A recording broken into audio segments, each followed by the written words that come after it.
Welcome to Pod Save America. I'm John Favreau.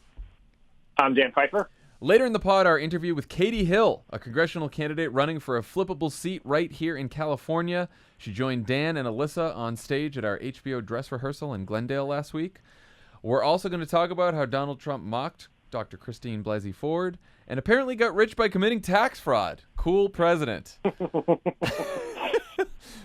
Lots going on with him. Vote Save America. Register to vote. VoteSaveAmerica.com. Just go get some friends. Ask them to get their friends. Check if you're registered. Convince people who you think might vote but are, sort of lazy or maybe forgetful to go register. Just go do it. It's really important. One more housekeeping thing. There's going to be a schedule change for Pod Save America because of the HBO specials that start next week. Oh my God. We're now going to have Pod Save America on Monday and Wednesday, just in time for your commute. So we will record them in the morning and they'll be out by late afternoon. And we will be splitting up the pods. It'll be depending on which of us is around, since we're all going to be traveling all over the place. But so it'll be some combination of the four of us. We'll do pods 2 and 2.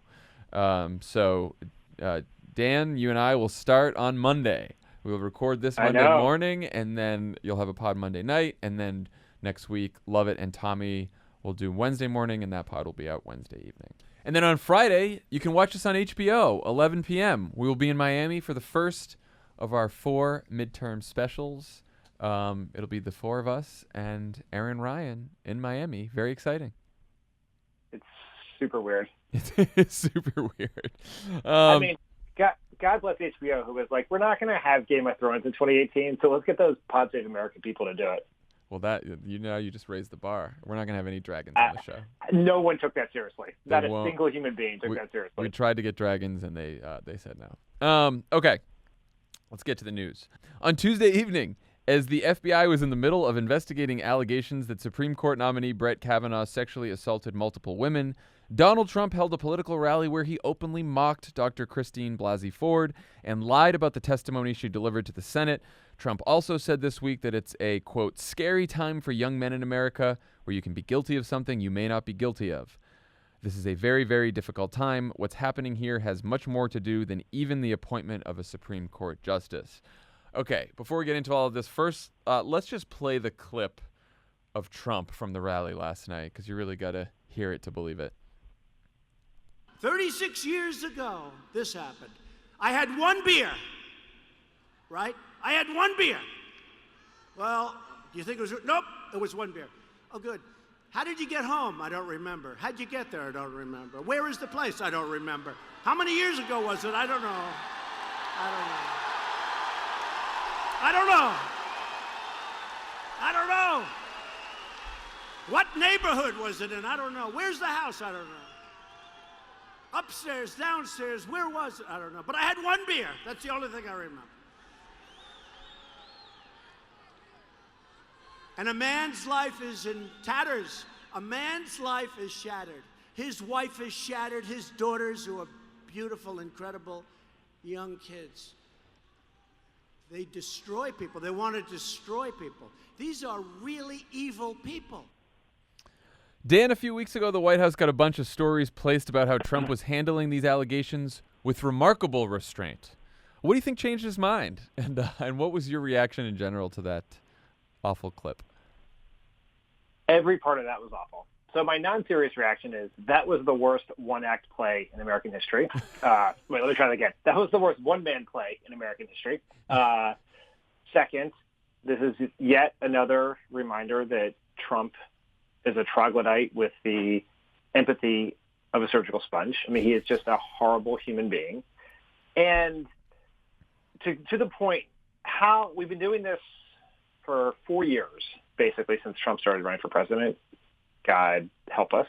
And every time someone goes out and praises Trump's restraint, they end up with egg on their face. This was bound to happen. It was just a matter of time, and he managed to do it in the really, even for him, an absolutely disgusting way to do it. like as I sort of watched the reaction to this today and some of the news reports, I sort of had flashbacks to 2016 because usually the pattern was Trump would say something horribly offensive, and then the most of the reaction would be about how offensive it was. Now, this of course was one of the more offensive things he's ever said, but it was also a lie. And a lot of people have just skipped over the fact that he was just lying up there too. And, I saw Lindsey Graham, I saw some other Republicans say, well, the president, Sarah Huckabee Sanders, well, the president was just stating the facts. Well, no, he wasn't. He claimed that she didn't know how many years ago it was, didn't know what neighborhood it was, didn't know whether it happened upstairs or downstairs, and he said the only thing she remembers is having a beer. None of that is true. None of that is true. She remembered all of those things. The only thing she said she didn't remember is how she got to and from the party and the exact address.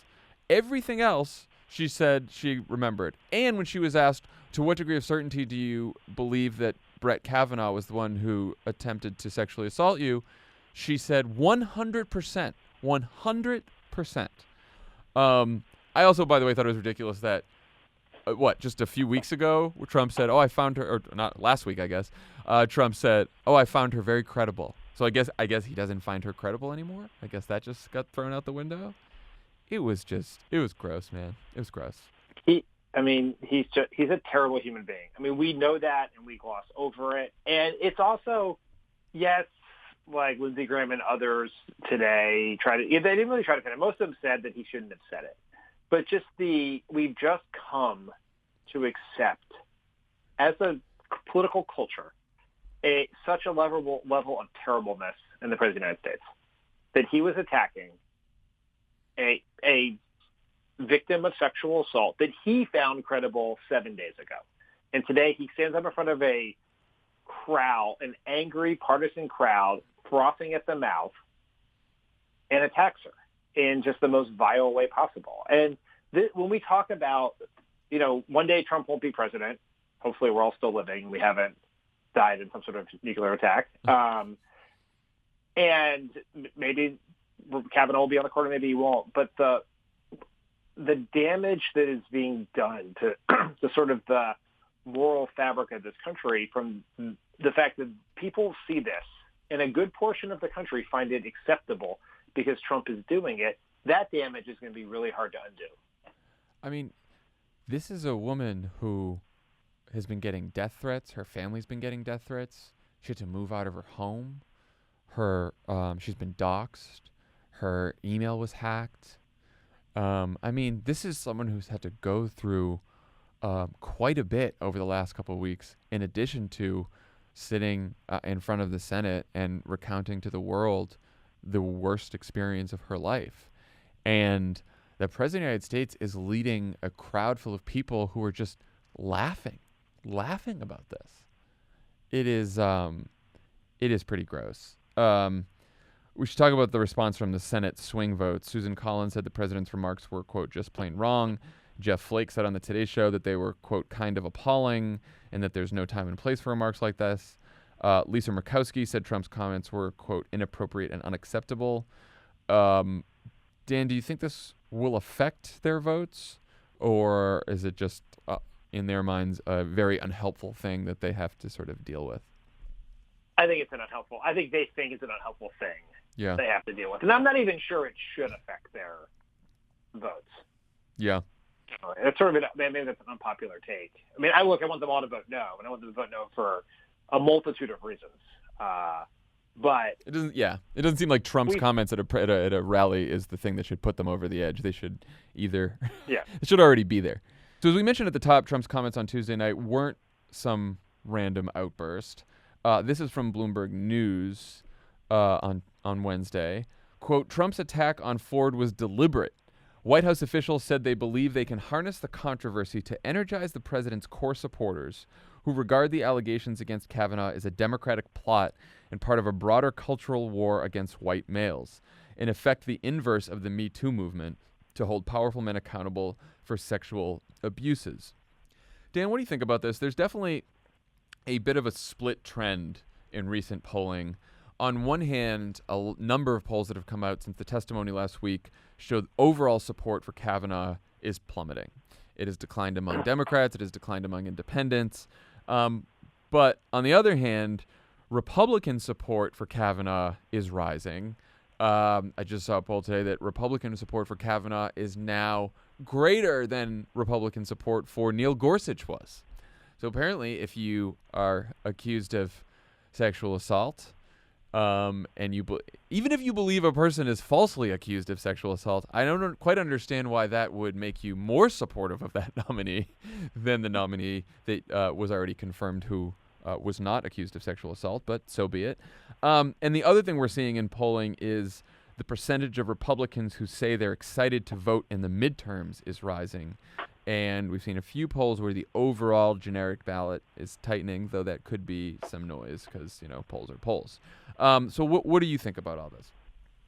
So I think there's a couple of things we ought to separate. So first is I've been waiting for this moment since the launch of the Me Too movement last year. And I'm surprised it's taken this long for Republicans to be this overt about it, because it really is a natural extension of modern Republicanism, which is they believe politics is a zero-sum equation. And if society identifies a group of people who have been treated unjustly, helping them in the Republican mindset means that there must be some group who's victimized. And Republicans look at that and have looked at that as political opportunity. So you look, the best example is when the passage of the Voting Rights Act and Civil Rights Act, where Republicans they saw an opportunity in the passage of civil rights legislation to go get Southern whites to join their party and build a majority.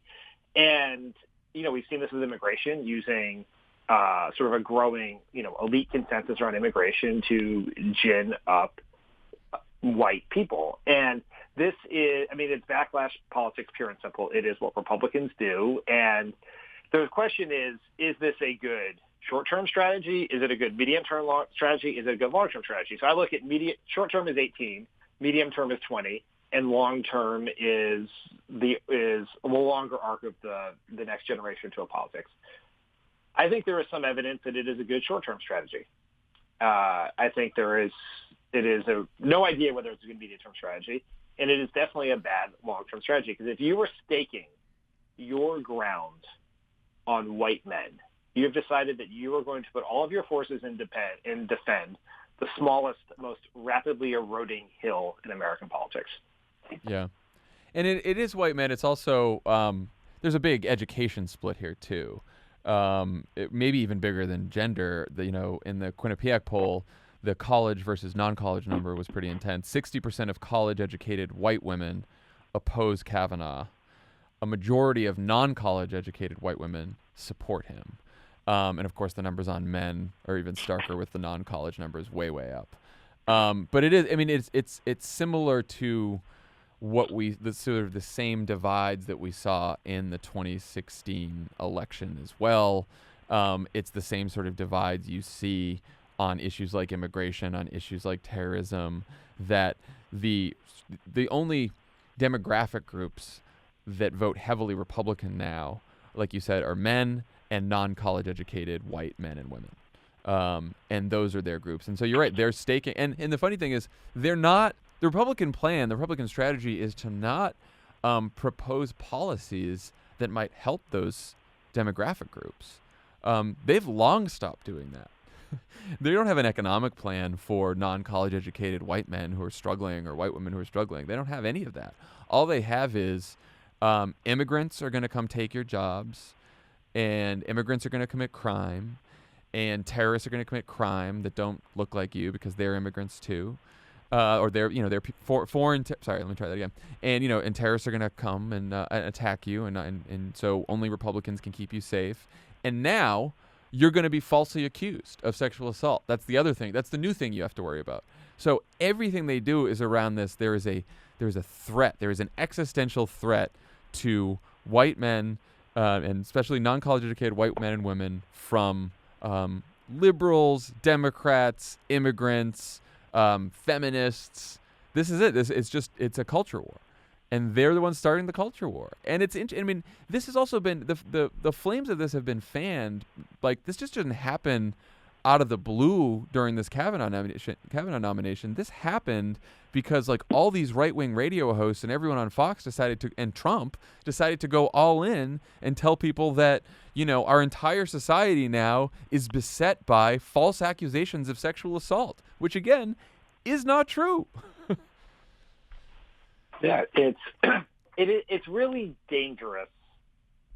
It's just a dangerous moment in the country where you can, because we have become such a partisan, polarized country, and particularly on the right, where the idea really is here that, look, America is changing faster than you want it to change. And all these liberals and elites and immigrants and black presidents with the middle name Hussein and women presidents are all going to try to ruin what America used to be. And if a bunch of captains of the football team like Brett, Bart Kavanaugh, and Squee and Mark Judge can't get together and have a few beers and not be risked being accused of sexual assault, then what is America? Right. And it's just it is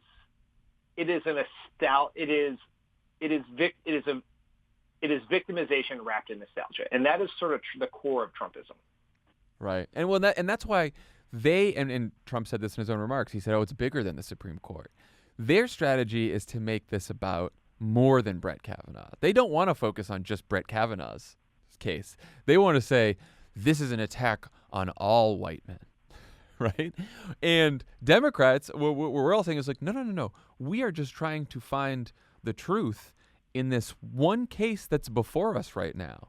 And even though we may never know exactly what happened, and even though we might not have evidence to charge Brett Kavanaugh with the crime, what we're saying is this is a job interview for the highest court on the land. And should this person have a lifetime appointment and have incredible power over the interpretation of the laws in this country, over millions of people's lives, does this person have the character and temperament to do that?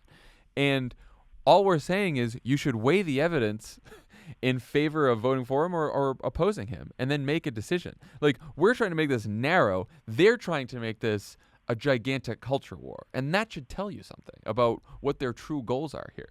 They don't care about Brett Kavanaugh himself. They're like, Brett Kavanaugh's like a fucking Bush administration person who, Donald Trump was afraid of that at the beginning when he picked him, and now he loves him because he's this like martyr stand-in for like everything that's gone wrong with white guys apparently. There is nothing that will get you faster into Donald Trump's good graces than being credibly accused of sexual assault. Who's this Rob Porter? Whatever. Oh, he seems like he might have abused some women. Can't lose Rob Porter. Let's try to give him another job in the administration. Brett Kavanaugh, random Federalist Society robot who will vote the way we want. Oh, Brett Kavanaugh credibly accused of sexual assault. Better fight for Brett Kavanaugh because Trump it's everything to Trump is a mirror, and so he sees in himself. If he can win this for Brett Kavanaugh, it will somehow prove his innocence. Yeah. And even within the Republican Party, this isn't as clear-cut as it is within the Democratic Party. There's a poll out on Wednesday that had an interesting question that made it not about Brett Kavanaugh specifically. The question was, if a political candidate has been accused of sexual assault by multiple people, would you still consider voting for them if you agreed with them on the issues, or would you definitely not vote for them? 56% of Republicans said they would consider voting for a candidate who'd been accused by multiple people. Only 34% said they would not. By contrast, 81% of Democrats said they would not vote for such a candidate, and only 16% said that they'd consider it. So, like so much else in our politics, this is asymmetric between the two parties. It is not that, all Democrats are, would vote against such a person, all Republicans vote for.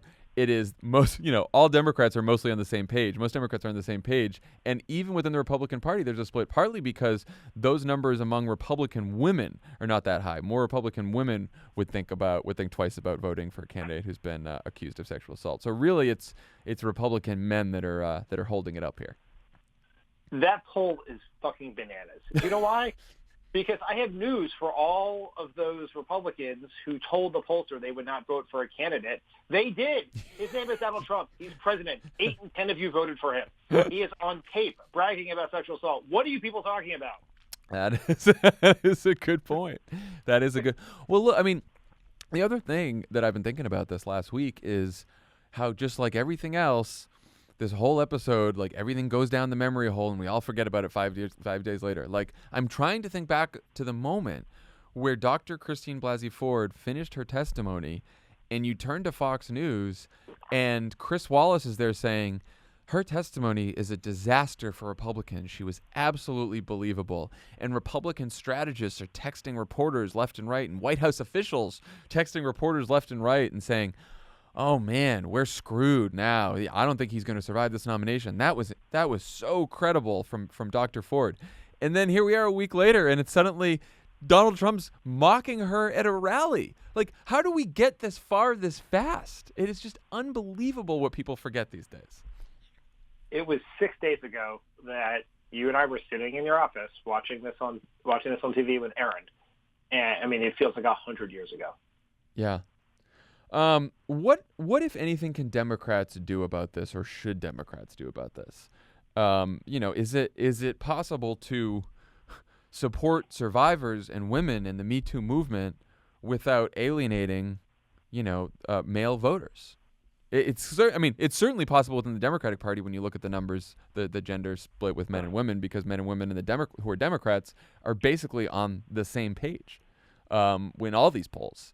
But when you start talking about independents or Republicans, I don't know what you think. I'm not sure that any of the voters who were not going to turn out because they had other things to do on Election Day in the fall of 2018, but are now going to turn out in solidarity with Brett Kavanaugh because he had to fight back against a fusillade of false accusations against men in this country, are voters who are ever attainable for Democrats in any race in any state.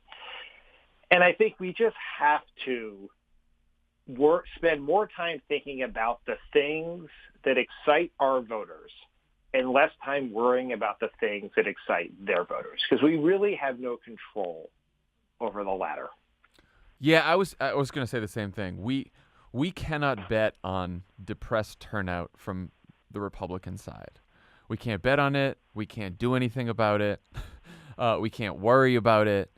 And look, I think we saw in polls over the last few months that there's certain periods where you get polls where they say a lot of Republicans aren't as excited to vote in this election. And, it's great when you see those polls, but there's nothing we can do about that number changing. All we can do is worry about getting our voters to the polls and getting new voters to the polls. Those are the two things that we can worry about and that we should worry about. Because I know, we've already got this narrative now, and there's going to be all these fucking think pieces in the next week that's like, did Democrats make a mistake in fighting so hard to oppose the nomination of Kavanaugh? It's like, no. Like, we're trying to, you've got to do what you believe is right and then let the chips fall where they may when it comes to the politics of it. Like, there is no universe where we should not have been as supportive of Dr. Blasey Ford and these women who have come forward, or we should not have been as intense about calling for an FBI investigation, which not only Democrats did, but Jeff Flake and Susan Collins and Lisa Murkowski did. Republicans did too. So I do think, like, yes, we might see some more energy among the Republican base, but I don't know that there's anything we could have done about that. Do you? No, we did. We had to do the right thing, and I just think from a purely political point of view, and I don't believe this is why Democrats did this, but not fighting would have been worse, because if fighting excited their base, not fighting depresses ours. And like I said, we should be much more concerned about our base than their base. Yeah. The other explanation, possible explanation for some of the polls recently, at least this is one of my theories. We have seen, since Trump took office, every time he recedes from the headlines and there's a fight that's not specifically about Donald Trump or something that Donald Trump did, the generic ballot does get a little bit tighter. And he certainly inserted himself back into the headlines last night at that rally when he started mocking Dr. Ford. But before that, this really was a fight about, the way this was framed in the media. It was a fight of Democrats versus Republicans, women versus men, because it was all about Kavanaugh.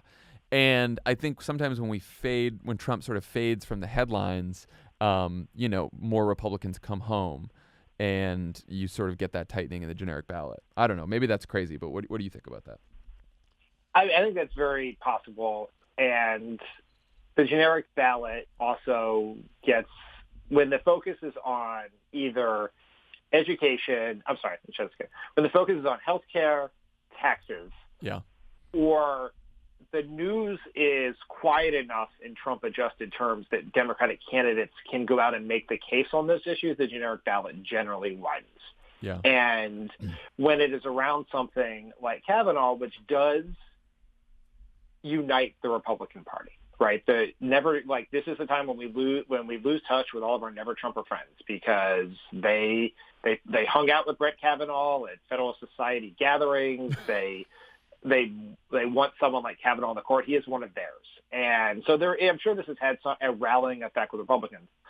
We just don't know one way or the other whether that the Kavanaugh effect, if you will still be present in a month when the election comes around. I'm not saying don't bedwet because it's a month. I'm just saying no one has any fucking clue. If we were at the point where 7 days before this podcast posts, people were preparing Kavanaugh to withdraw because his nomination was doomed, to now Kavanaugh's nomination is so not doomed that it is fueling Republican enthusiasm across the country. Who knows what people will be saying a month from now? Right. We just really have no idea. And when we talked about this last week, the idea that there was sort of a Kavanaugh rallying effect was based mostly on tweets and people calling it a talk radio. Now we have some data that suggests that it may have an impact right now. And so what can we do about that? We could throw up, crawl into the fetal position, get under our desk and grab a bottle of whiskey, or we could go knock doors, make phone calls, find your dumbest, laziest friend in your crew, because everyone has one, and make sure that person is registered to vote. Like, there are things we can do here other than just panic. Yeah, just go into November expecting that the Republican base is going to be as energized as ever, and that make sure that our base is energized even more, and that we're pulling non-voters, independents, voters who don't go to the polls all the time, bringing those people to the polls as well. That's all we can do. Just focus on our stuff, focus on our work, and just assume that their side's going to be very energized. And if they aren't, that's great, but we should assume that they will be, and that's going to make our job tougher, but we got to do the work. Let's talk about the latest in the FBI investigation, which is apparently done by the time you listen to this. The report probably will have leaked in some way. They're going to send it first to the White House and then to the Senate. McConnell has rejected Schumer's request to hold a briefing for the full Senate, though apparently every senator will get to see a copy of the report at some point, which I assume means it will leak, because everything on Capitol Hill leaks all the time. The FBI has not interviewed Kavanaugh, Ford, or many other potential witnesses as part of the investigation, but they have spoken to Mark Judge, Leland Kaiser, P.J. Smith, Timothy Gaudette, and Chris Garrett, all of whom were at the July 1st gathering that was on Kavanaugh's calendar, and some of whom Ford identified from the gathering where she said she was assaulted. Dan, what do you think about how extensive this investigation has been? It seems odd, to say the least, and I will stipulate that what I know of criminal investigations is entirely attributable to the television shows I've watched. But it seems odd that you could do this investigation without talking to either Kavanaugh or Ford. Yeah. It's just bizarre. I think it's more about Kavanaugh than it is about Ford. Because I think if they interviewed Ford, they know they have to interview Kavanaugh. They don't want to interview Kavanaugh because, or at least the White House doesn't want Kavanaugh to be interviewed by the FBI. Because if we remember from last week, Ford had to go through questioning from Rachel Mitchell, that prosecutor who asked, a number of tough questions of her throughout the hearing. And Kavanaugh, he got to get questions from the Republican senators who just yelled and screamed a lot, and, a couple questions from Democrats. So Kavanaugh has not had to sit and really go through an FBI investigation that happens with all the knowledge and information that we've had, over the past month. Obviously, he went through a background check initially, but he has not had to face tough FBI questions since all of this came out. And I think they're probably worried about that. They are, but if you are Jeff Flake, Lisa Murkowski, Susan Collins, and you believe an FBI investigation needs to be done, how could you possibly believe that this was a thorough investigation? Like maybe you could convince yourself if they didn't talk to Squee or some other member of the Georgetown Prep Ralph Club or whatever it was, all the attendees at Beach Week, but when you say, well, that would be crazy. But to not talk to Kavanaugh, to not have Kavanaugh have to sit before the FBI and have trained criminal investigators ask him questions about this alleged crime, how can you think that is a serious enough investigation? And that would take one more day, 2 more hours, 3 more hours. The idea that we're on some sort of crazy clock, that if Kavanaugh is not confirmed by, midnight Friday night, he's going to turn into a pumpkin is just completely illogical. And so you would hope, although I don't have high hopes, but you would hope that the Republican senators would leverage here, would use it to ensure this was a real investigation. How do you think Democrats have handled this? Our pal Matt Miller, who was a longtime spokesperson at Department of Justice, tweeted that Democrats were making a mistake by not pushing the FBI hard enough on this point. He said that, for example, the chair of the House Judiciary Committee could make it clear that he'll subpoena. He said that the ranking member of the House Judiciary Committee, the Democrat, Jerry Nadler, could make it clear that he'll subpoena every document from this investigation and hold hearings if Democrats win the House, to put pressure on the FBI to sort of be more thorough. Matt also said that we could push for full transparency, make the report public, make all the 302s public, all that kind of stuff. Do you think Democrats should have gone a little harder here on this? I'm torn about this because Republicans have definitely set this up that it's heads they win, tails we lose. Yeah. And where if the FBI doesn't find anything, then the tried and true law enforcement professionals of the FBI discovered nothing. And then if they do find something, it's it's Peter, it's the co-workers of Peter Strzok and Lisa Page, right, who, and Jim Comey proteges who did this. So they definitely set it up in a way that is problematic. That they can do whatever they want, regardless, whatever the results are. And I agree that if we have the House and this turns out to be a sham investigation, we should investigate the investigation. I think that is the right thing to do. But then it's like, are we going to start berating the FBI publicly while we are berating Trump for berating the FBI publicly? I'm torn about it. And the fact that Matt, who had worked in the Justice Department, knows these people, said that made me really think about it. Yeah, I mean, my view is I think we're going to hear more from, if it turns out that, like has been reported, that the investigation was, severely curtailed by the Trump administration, then I think you'll hear FBI officials probably leak that was the case. I mean, already current and former FBI officials confirmed to NBC that dozens of witnesses have come forward to FBI field offices who say they have information on Kavanaugh, but the agents haven't been permitted to talk to them. Dozens of witnesses. Think about that. I'm curious. I just don't know enough about sort of the hierarchical structure here. Yeah. But what is preventing the FBI from just investigating? Like, why do they have to listen to Don McGahn here? Right. I don't know. I mean, I guess one constraint that they have is the time limit, right? Like they have to have this done by Friday. So there are, plenty of FBI agents running around the country, but there's only so many days to interview this many people, and you've got to follow leads, and you got to see if the leads are credible and all that kind of stuff. So I think that the only thing that's really preventing them from not really listening to Don McGahn is time. It's also, that the time thing is bullshit too, because the time thing is completely bullshit. Yeah, no, I mean, it's bullshit that, like, it's a bullshit false deadline set up by McConnell and the White House, but it's also bullshit that the FBI has to abide by that timeline. I know this because yeah. I worked on many nominations, and the FBI would give us the report. They would do it as fast as they could, and we would certainly push them to get that background check in time so the president can make a decision or an announcement about someone. But if it wasn't done, it wasn't done, right? Like, they're much more concerned about doing it right than meeting some deadline set by the White House communications director, I'll tell you that. So there's no reason that Christopher Wray, other than fear of being fired or tweeted about, couldn't just call Don McGahn and say, we're going to need a couple more days to do this right. Yeah. It's it doesn't seem like it's on the up and up. No. To say the least. And it's just and that's why everything about this is so short-sighted.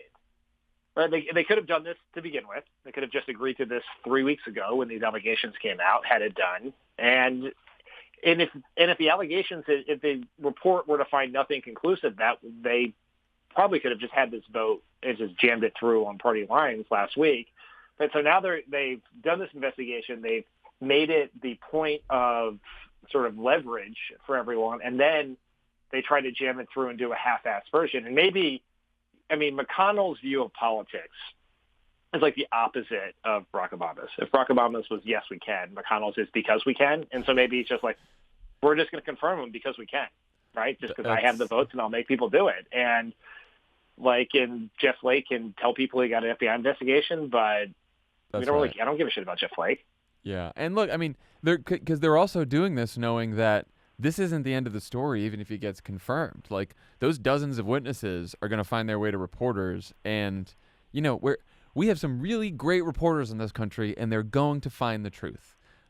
We might not know exactly with 100% certainty what happened in that summer of 1982, but if people have things to say about Brett Kavanaugh, if there's other allegations to be made, if they're credible, if reporters can chase down leads on this, they're going to do it, and we're going to find out.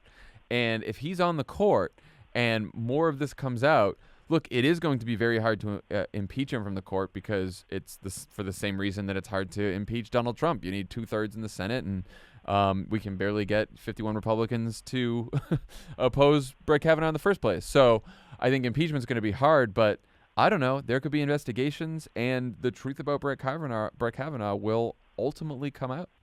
I mean, the New York Times was able to get its hands on the letter Brett Kavanaugh wrote to his fellow attendees of his Beach Week house about their forthcoming drunken behavior. So there will be more information out there.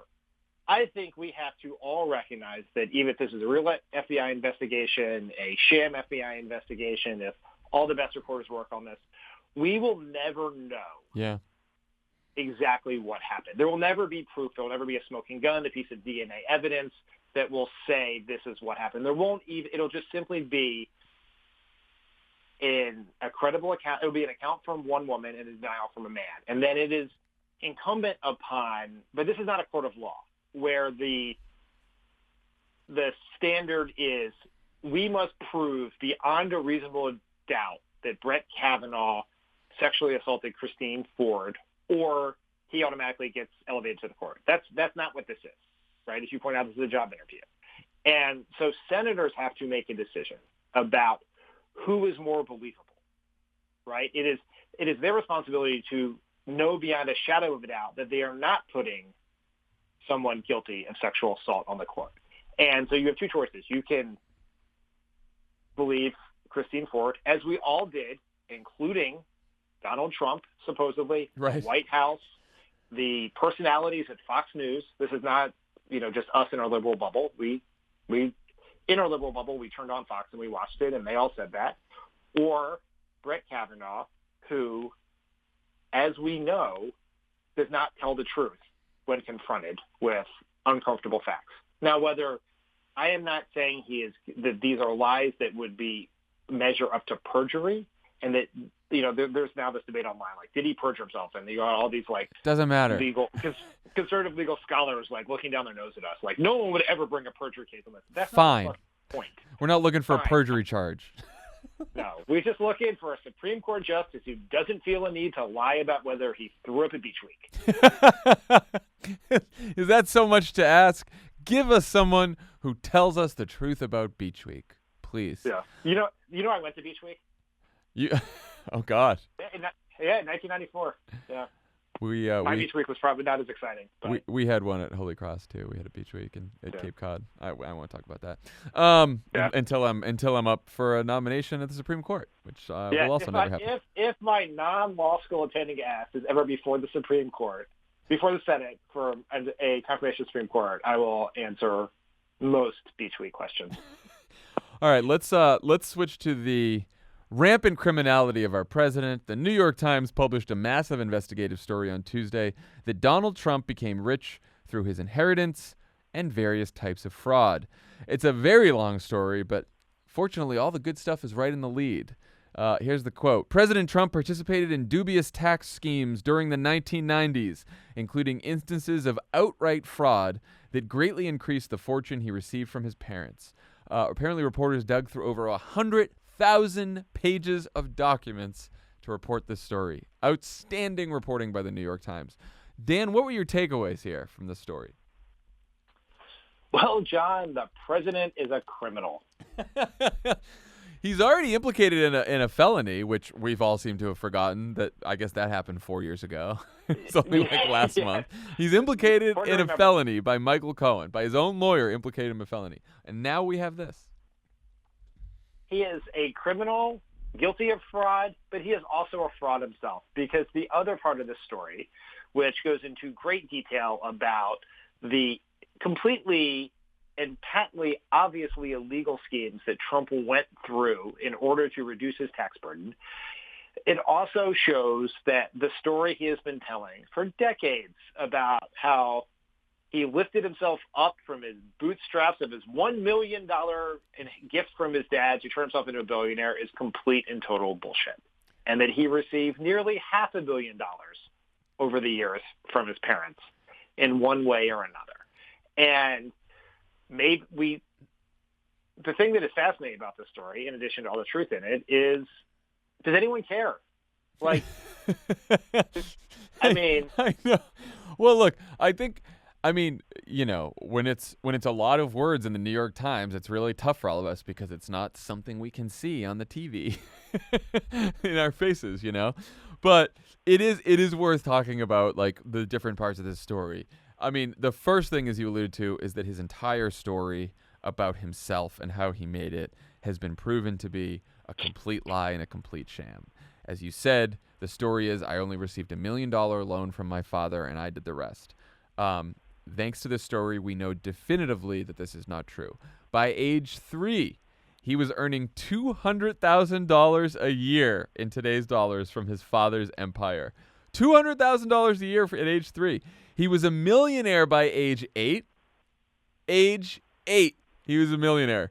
And then in his 40s and 50s, as a grown man who's working age, he was receiving more than $5 million a year from his father. Fred Trump also lent his son at least $60.7 million. $60 million. Much of it was never repaid. Every time Trump began a new project, his father lent him the money to start the new project. Need a new hotel? Dad's got the money for you. And every time one of his projects failed, your Atlantic City casino's failing, Fred Trump also stepped in to bail him out. Just safety net from beginning to end. Here's some money. Don't worry, if you fuck things up, there's more where that came from. That's the Donald Trump story. Yet, no one cares. When I say no one cares, I don't even mean no voters care, right? Because there is always this yelling into the void from liberals, like ourselves, as I'm literally yelling into a void right now, that, it's like all this information, voters don't care, nothing matters, Teflon Don, blah, blah, blah, blah, blah. But also, like, whether that's true or not, we don't know. The story came out 24 hours ago. But this is a massively consequential piece of reporting that the New York Times who has been known to, I don't know, sand themselves around the edges for fear of being accused by conservatives of bias, accuses the president of outright criminal fraud in the lead of the story. And you would have to dig deep into Twitter to see people talking about this, other than people like us yelling about why no one's talking about it. Yeah, I mean, it's not leading the news. It's not the topic of cable news. It's not the topic of network news. It's not trending on Facebook. It is like a giant paper airplane being thrown out the window. Well, it's one thing if you know what I just said about all the money he inherited. You could look at that and say, okay, well, I guess he's not a self-made man, but how can you blame him for his father being incredibly wealthy and passing on that wealth? Okay, fine. But the heart of the story and where the fraud comes from is that Donald Trump used all kinds of tricks to avoid paying taxes on the money that his father was giving him. Some of the tricks were legal and just sketchy and laws and loopholes that we should change. But some of them, the New York Times believes, and all the tax experts they talked to believe, was fraud. So Donald Trump and his siblings set up a sham corporation to disguise millions of dollars in gifts from their parents. Records indicate that Mr. Trump helped his father take improper tax deductions worth millions more.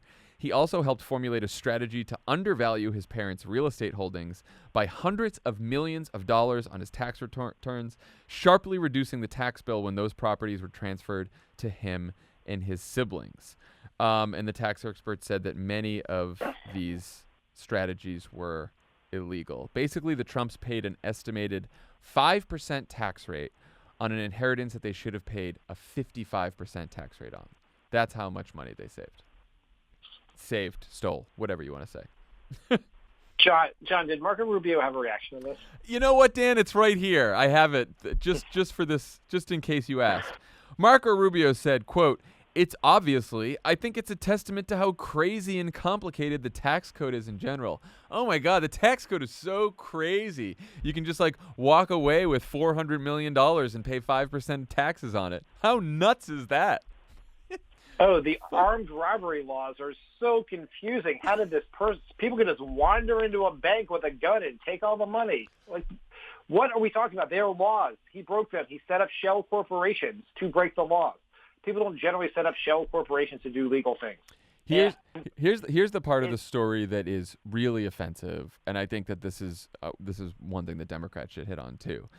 Not only did he just create this shell company, this sham company, to act sort of as a pass-through so he could avoid all kinds of taxes, the company was then used to justify rent hikes in Fred Trump's rent-regulated building. So here's how this works in New York and a lot of other places. If you have a rent-stabilized building, if you own one, you can spend a few $1,000s on renovations, and then you can report it as much more expensive renovations. So you can put $20,000 in for renovations and say, oh, it made the apartment, $50,000 or $100,000 more valuable. And then that new value can push the apartment above the rent stabilization cutoff, so then you can start jacking up the rent. So they created a sham company to avoid inheritance taxes and then used it to justify rent hikes on their tenants.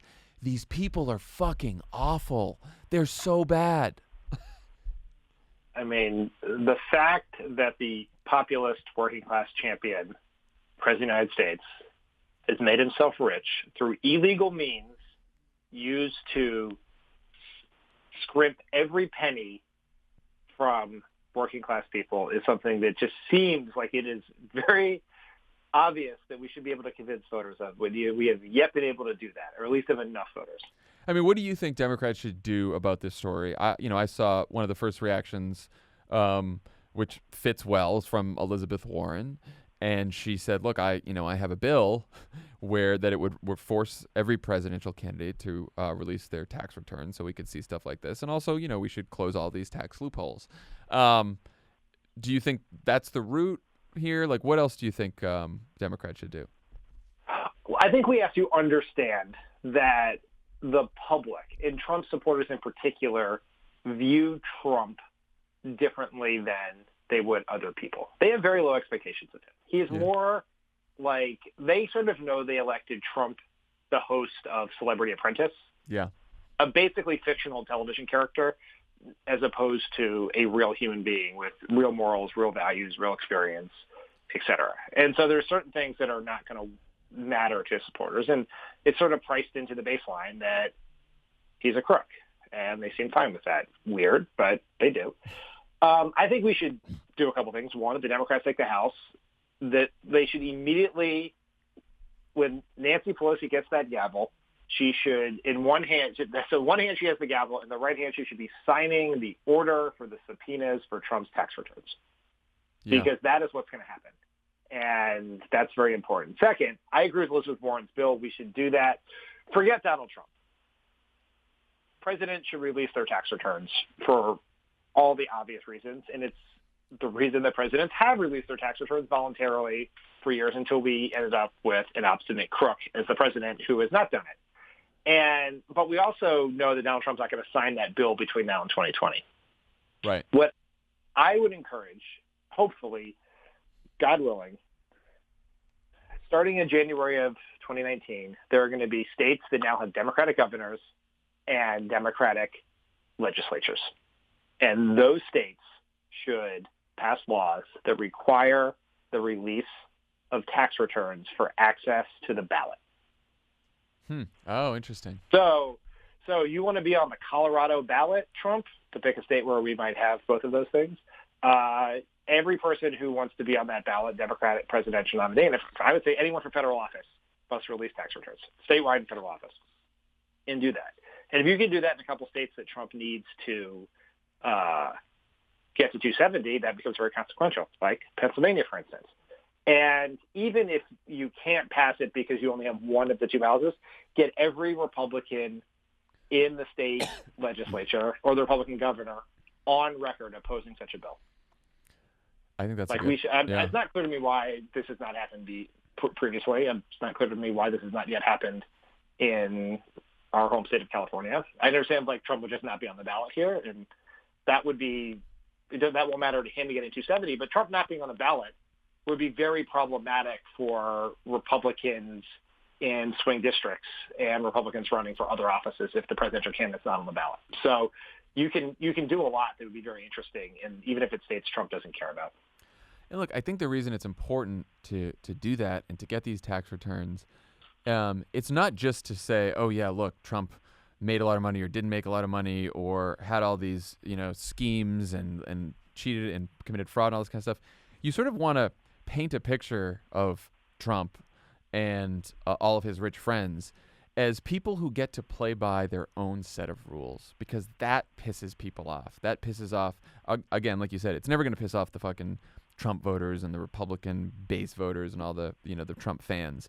But the Obama Trump voters, working class Democrats, most of the Democratic Party, a lot of independents, those people are going to be really pissed off by the idea that Donald Trump, his billionaire cabinet, and all the other rich people in this country, they get to hire fancy accountants to make sure that they don't have to pay a lot of taxes.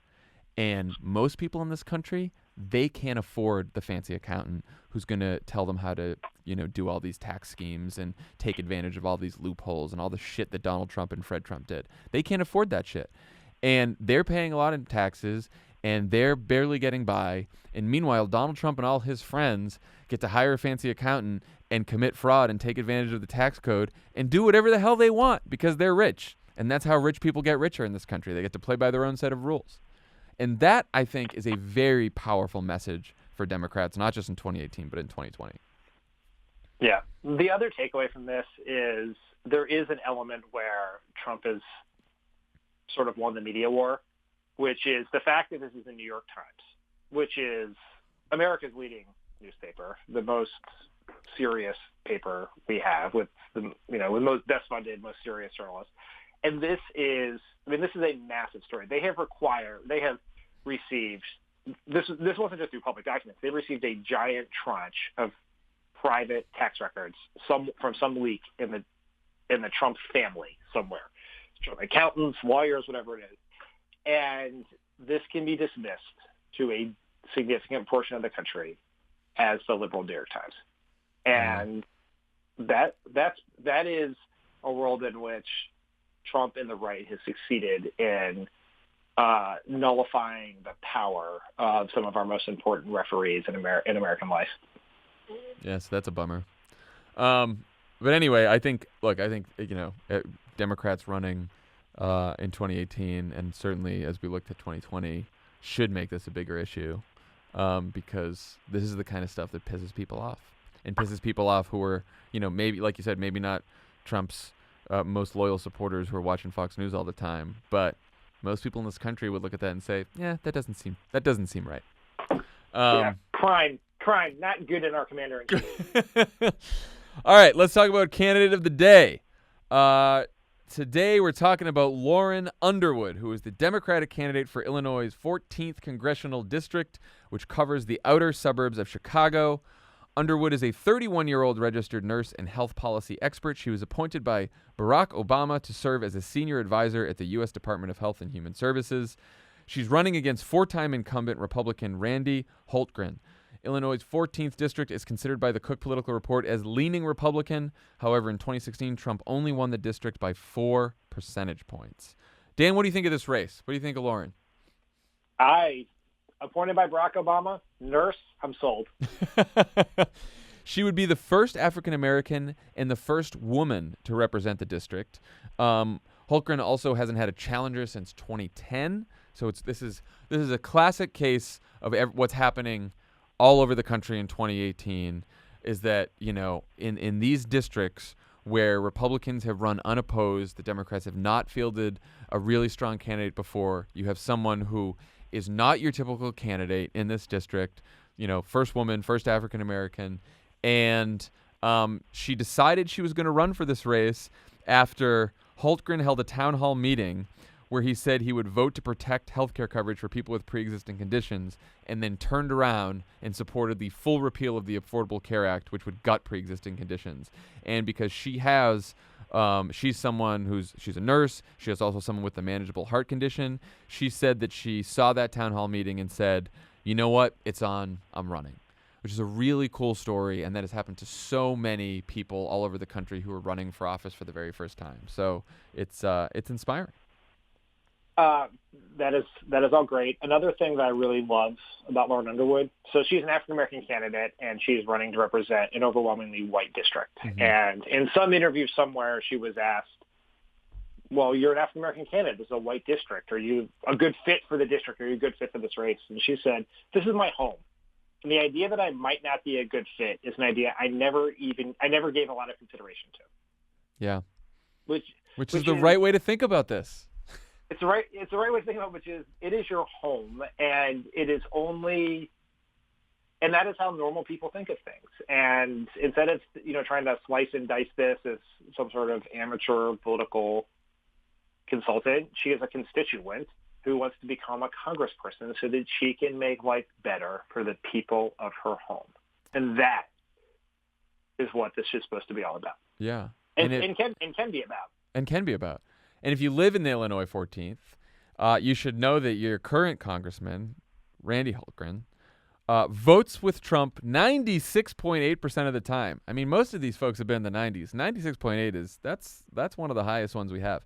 Supports the wall on the U.S.-Mexico border because, of course, that should protect the 14th District of Illinois. Voted for the ACA repeal bill that would have taken health insurance away from 33,000 people in the Illinois 14th. Voted for the tax bill, rated F by the National Education Association, and supports concealed carry reciprocity. Let people carry guns over state lines, even in states where they have tough gun control laws. So that is her opponent. Anyway, I guess we should make our endorsement. What do you think, Dan? I think I'm going to vote yes on this one. Okay. Yeah. No. Me too. This was a tough one, but I come down on the side of Lauren Underwood.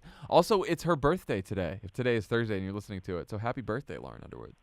Oh, that's exciting. Isn't that exciting? And for a birthday present, maybe go to her website and donate to her campaign, because it is a Trump district. It is one he won by a couple points, so it's an uphill climb. But it is absolutely one that Democrats can win.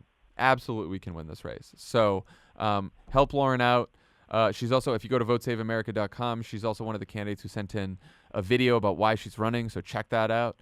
And, yeah, Lauren Underwood for the Illinois 14th. Okay, when we come back, we'll have the interview that Dan and Alyssa did with Katie Hill, who's running in the 25th, California's 25th.